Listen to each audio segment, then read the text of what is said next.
Terima kasih pemirsa masih bersama kami dalam Damai Indonesiaku dengan tema cari muka berbuah dosa atau cari muka hidup jadi nggak berkah. Nah itu bisa juga ya Bapak Ibu ya. Nah kami persilakan kepada para jamaah untuk mengajukan pertanyaan. Ada Bapak Marjo. Boleh berdiri Pak Marjo? Nanti akan dijawab terlebih dahulu oleh Ustadz Zaki Mirza. Assalamualaikum warahmatullahi wabarakatuh. Waalaikumsalam warahmatullahi wabarakatuh. Nama saya Marjo, Ustadz. Saya ada pertanyaan. Bagaimana hukumnya bila seseorang pamer atau cari muka, tapi dengan tujuan untuk diet kebaikan atau memotivasi orang lain. Terima kasih Ustadz. Assalamualaikum warahmatullahi wabarakatuh. Waalaikumsalam warahmatullahi wabarakatuh. Silakan Ustadz Zaki Mirza. Cari muka tapi tujuan untuk memotivasi orang lain. Baik, bismillah. Jadi dia menunjukkan sebuah kebaikan, tapi supaya kebaikannya jadi manfaat buat orang lain, gitu ya Pak ya? Saya mau tanya, itu titipan pertanyaan dari orang apa Bapak curhat kira-kira Pak? Sekarang gini Bu, kan kalau kita berbuat baik, tuh caranya ada dua Bu. Yang pertama, ada orang yang berbuat baik, taruhlah sedekah. Dengan cara alaniyatan, terang-terangan, update status di Facebook, di Instagram, sosmed lah pokoknya. Sekarang kan gini, namanya zaman udah canggih, kalau ibu berbuat sesuatu, rasa-rasanya kalau belum diupdate, hidup masih terasa hampa. Bener nggak? Makanya pas ngomongin update, saya langsung geser ke emak-emak Pak. Karena buat emak-emak update status itu hukumnya mendekati fardu ain Kiai. Update status tuh mengikuti jam sholat sekarang Pak. Subuh update, alhamdulillah sholat subuh. Zuhur, nih saya yakin nih live damai nih, ini udah update semua nih Pak. Bener gak? Tuh, apalagi bocil-bocil begini nih. Alaniyatan tuh artinya terang-terangan. Boleh gak sih? Sekarang gini, ibu update status, dilihat nih sama followersnya. Wih followersnya ribuan. Oh si Markona. Nggak ada yang sama kan namanya ya. Si Markona kayaknya nih abis sedekah nih. Yang lihat si Encum. Encum ngikutin, gue nggak mau kalah. Gue ngikut lagi, dia sedekah, gue juga bisa. Nah si Markona yang tadi sedekah, kan Encum berbuat baik tuh.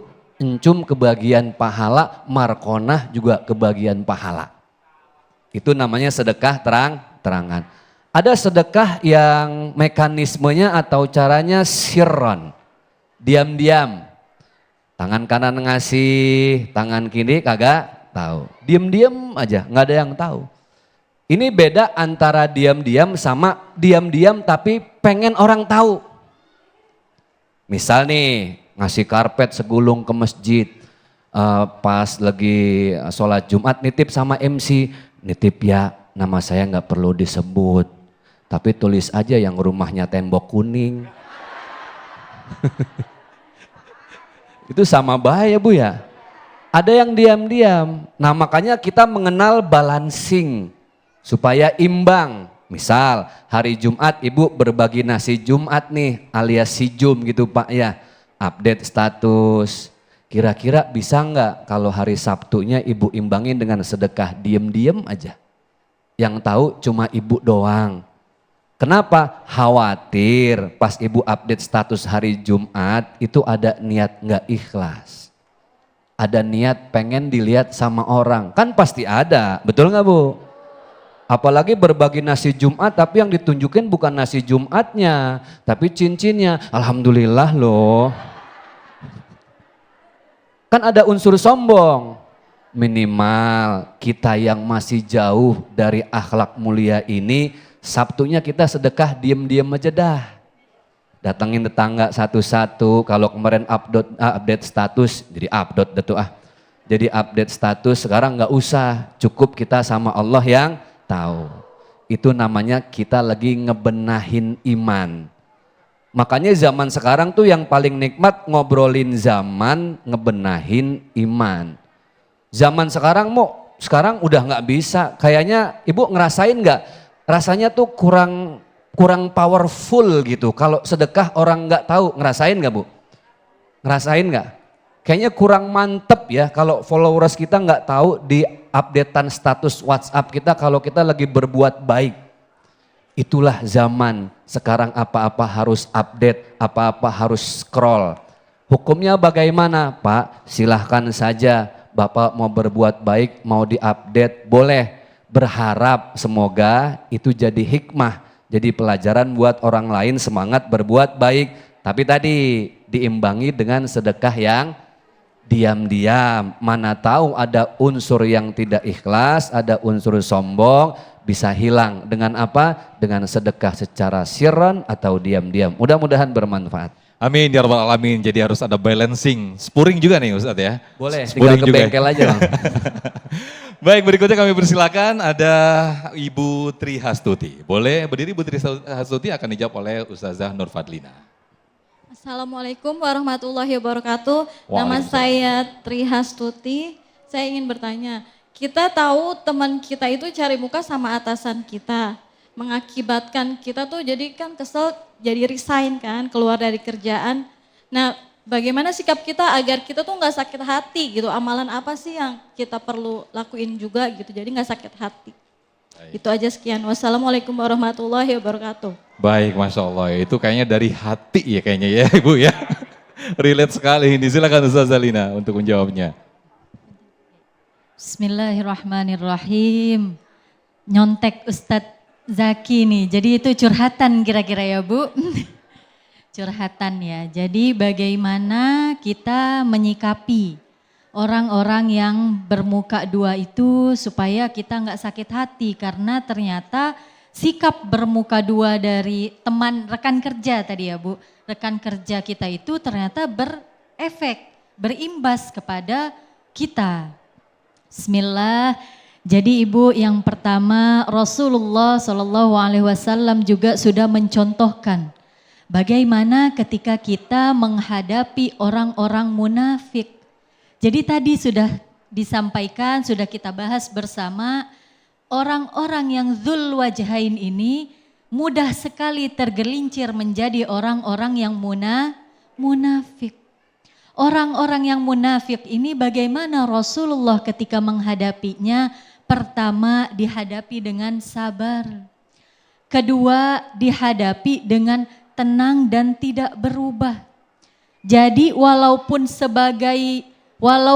sikapnya, kata-katanya ternyata merugikan kita, jangan dibalas dengan keburukan kembali.